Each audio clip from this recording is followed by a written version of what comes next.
This is Maria Segundo with Sew-istas Centrale, where we are here today to document, to see if a woman hailing from the San Fernando Valley can in fact transform a thrift store top into a DIY gown. So let's get into the video.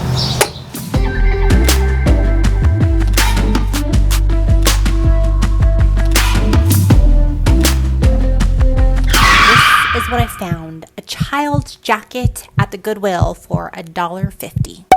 So this is my first time ever draping. Just pretend you don't see the back of my dress entirely open for your viewing pleasure. And I thought it'd be really fun. So I didn't have any official black type of electrical tape. I really don't know what I'm using. I was just rummaging through Steven's stuff since we're, remodeling the house, and I know we got a lot of stuff laying around. So this seemed to be very similar to kind of like a black electrical tape.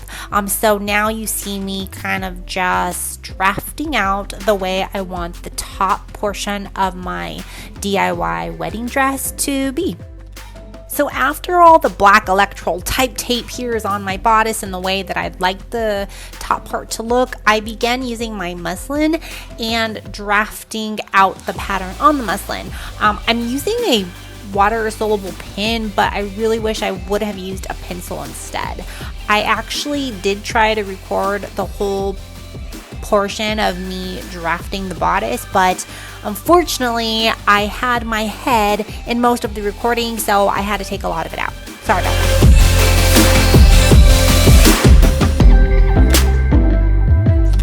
So after I finished outlining the pattern on my muslin, I went ahead and cleaned it up. So basically try to make my line straight or a little bit more, neater curve, so this way it looks like a real legitimate pattern, or at least I tried to make it look like a real pattern. Yes, and I also added 5/8 seam allowance.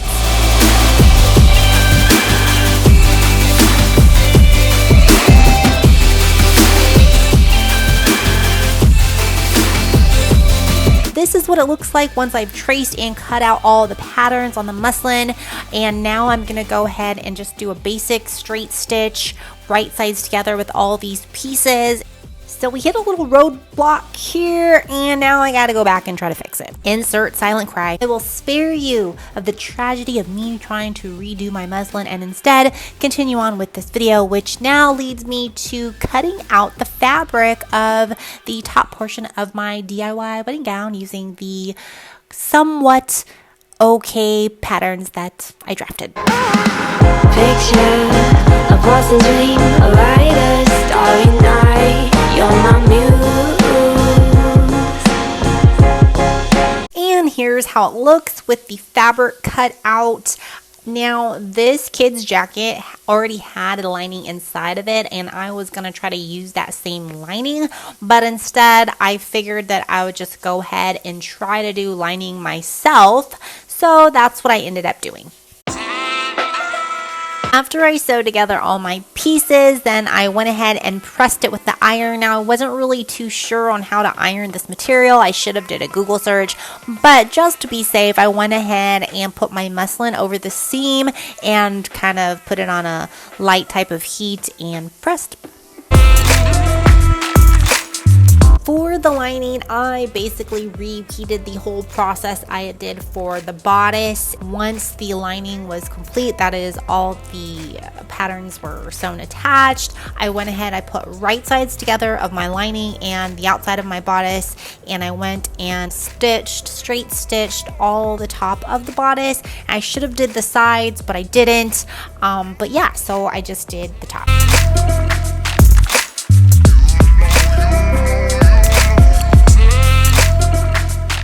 After I flipped over the lining to what you see now, and I did a top stitch on the top of my fabric. This A-line circle skirt was just as difficult to do as it was to stop my dog from humping me.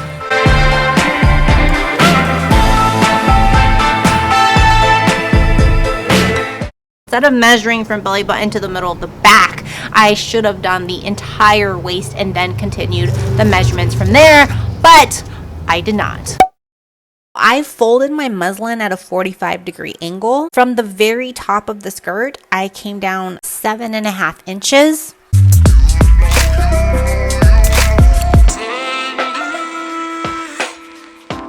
and try to connect the dots here, filling in the points. I also included a 5/8 seam allowance. Now from my waistline, I went down to about 42 or 45 inches. I'm sorry, I can't remember, but that's how long I wanted my skirt to be, including seam allowance.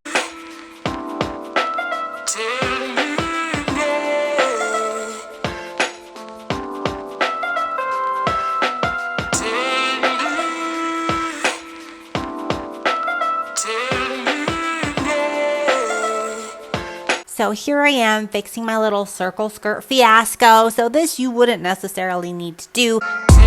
Alright, so here's what my skirt should have looked like from the beginning. But now that I have one full piece of fabric for the skirt, I basically still need to do a second piece.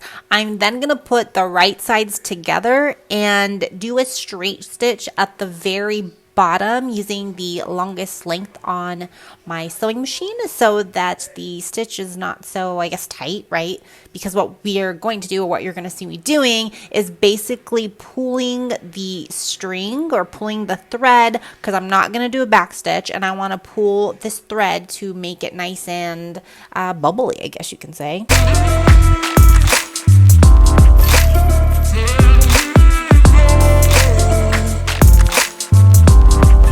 I was pretty pleased with the way that everything was looking. I felt like it had enough bubble, but let's see what happens. Here's my current workstation. I was able to kind of get a little setup here after they basically pulled out all of the wood throughout the house. A little dirty and uncomfortable, but let's just make it happen. Once I had the amount of, I guess you could say, bubble right at the bottom of my skirt, I went ahead and I did another straight stitch. If you want to know the dirty deets, I think I had a 2 length stitch. I then closed up the sides of my skirt, leaving a little opening so that I can turn the skirt inside out. And here is my attempt to putting in an invisible zipper. Here, as you can see, I have my invisible zipper pinned into the back of my wedding dress.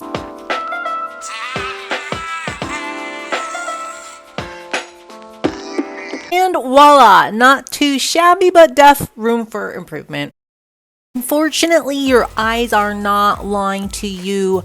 I did not create enough of the circle skirt for the entire dress, which I was super disappointed about, but that is a lesson learned. So I did attempt to fix it, and it looked like 2 buns of a Subway sandwich. So after a day of sulking, I went ahead and proceeded on with my buttons, hoping that that could kind of change the look of the dress, but turns out it really didn't. Picture a Boston dream,